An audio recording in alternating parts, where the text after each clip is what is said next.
నువ్వుల కారంతో దొండకాయ కూర చేసుకుందాం.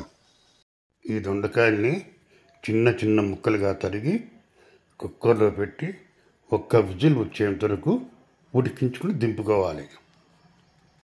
స్టవ్ మీద మూకుడు పెట్టి మూకుడు వేడి చేసి నూనె ఒక చెంచాడు వేసి చక్కగా కాచాలి.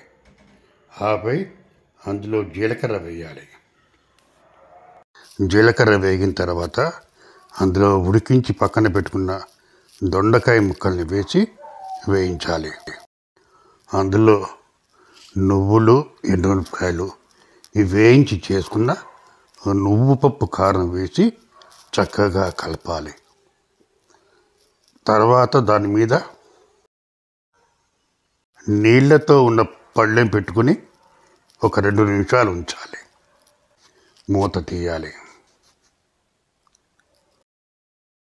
దొండకాయ నువ్వుల కారం కూరని గిన్నెలోకి తీసుకోవాలి. అన్నంలో చాలా బాగుండే ఈ కూరని దైవ నివేదన చేసి వడ్డించాలి. ధన్యవాదాలు.